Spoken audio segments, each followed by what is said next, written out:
You ready? طيب. تفضل أبو أمين. بسم الله. So, with regard to a hadith, and this is basically regarding the hadith we just read, and also any hadith, when we have an hadith where the Prophet ﷺ narrates something, I've noticed here we've used this hadith as a sort of criteria to basically say what's mandatory. However, how does an individual know that there isn't another hadith out there which can state other things, which may themselves be either mandatory or optional? Crystal clear. Okay. Crystal clear. With regards to a hadith that states that something is obligatory or you have to or you can't do it, how does a person know that there isn't another hadith out there that says otherwise, it's only recommended, it's only disliked, so on and so forth? We say, to keep things simple and brief, the dalil, which is authentic, the dalil, which is clear, directly to the point, not something that's vague and possible, right to the point. You implement it and you act upon it until you have something else equally as strong, if not stronger. Until you have something equally or what? Just like you said, the criminal law. We have the fingerprints on the gun, on the knife. That's the dalil we're going to use until we have a what? Equal or strong. Everybody understand this? His fingerprints were on a knife, but the blood is from another. It's from an animal. He works in a butcher shop. It wasn't the blood that came from that person's neck. Until we have another proof that's equally or what? Stronger. This is what we're going to what? Stick with. Everybody understand this? It's just that simple. It's just that what? It's just that simple. Now, of course, to know this, you have to have certain things. And the same applies to Islam. The people who say that is just reckless, haphazard, hadith, isolated hadith. The people need the respect for the sunnah and for the hadith of the Prophet. Only Allah knows what it's like in their hearts. No one is promoting this. We're talking about you properly understanding that one hadith. That's clear. Everybody understand this? Let's make an example of this for a layman Muslim. The hadith that says, إِذَا أُقِيمَتِ الصَّلَاةِ فَلَا صَلَاةَ إِلَّا الْمَكْتُوبَةِ. When a prayer is established, there should be no prayer except for the obligatory prayer. I'm a layman Muslim. I've sat in some classes, I've read some books, I've met a couple scholars that came to the UK. I'm a 9 to 5 Muslim. I read this hadith. I'm making nafil prayer in the masjid. The iqamah is made. My basic understanding is that when the iqamah is made, is to do what? Go to the jama'ah. La salata illa al-maktuba. It's a clear hadith. Should I make 1 taslim, 2 taslims? Can I finish half a rak'ah left? Because it's clear and simple. Now if I have another hadith that says the Prophet did this, Abu Bakr did it and the Prophet didn't say it, that's a different story. I implement and I act upon a clear, authentic hadith, and that's just what? Proven to be similar or equal. Hadith is in Sahih Muslim, narrated Abu Hurairah. I, as a layman Muslim, have learned Sahih Muslim is the most authentic book of hadith after Sahih Bukhari. Khalas, simple. Everybody understand this? Now, hadith that's not as clear, that's not as specific, that's not as frank, that's not Sahih Muslim, Muslim Imam Ahmed, is da'if, different story. Different what? Different story. Everybody clear on this or not? Everybody understand this? Now, the higher you go in learning Arabic, the higher you go in learning usul al-fiqh, the legal theory, the higher you go in understanding the different basic principles and the other narrations, the more hadith you read as a whole, then the stronger you what? You become. And you can decipher and determine, just like criminal law. He's an expert, special prosecutor. Everybody understand this? The top-notch lawyer, criminal law. I can get you out of this case one way or another. All in is a little bit of wiggle room, a little bit of wedge room. You'll walk free. But you got to be patient. And of course, you got to pay. You got to what? You got to pay. Everybody understand this? Because this person is an expert. He's a what? He's an expert. He lives, he walks, sleeps, eats law, criminal law. That's not good enough evidence. That person, everybody understand this? But the basic one is going to be on a what? Basic level. So the same applies to Islam. So to deduce from a hadith, before we even get into deduction, we have to have what? Observation. After that, we have to know the Arabic language. Usul al-fiqh, what's am, what's khas, what's nasikh, what's mansukh. Usul al-fiqh, we have to know fiqh as well. And we have to have a vast reading of hadiths as a whole. Wallahu a'lam. Khalid.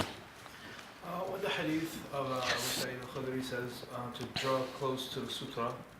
How close should you go, or what's like the minimum or maximum you get? Before we go forward with this question, we say, close friend, one of the hadith disciples in Toronto, he gave us some advice.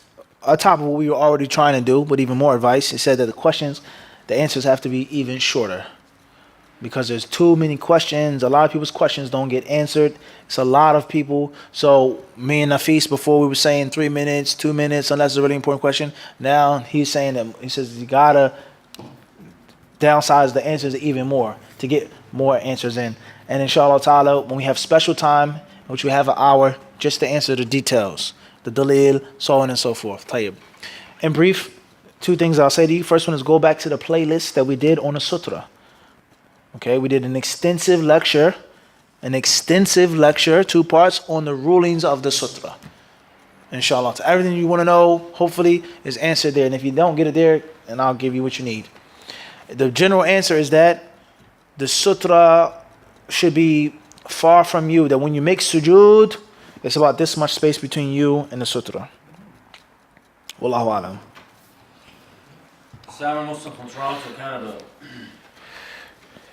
Should a student befriend many other students, as is the case nowadays?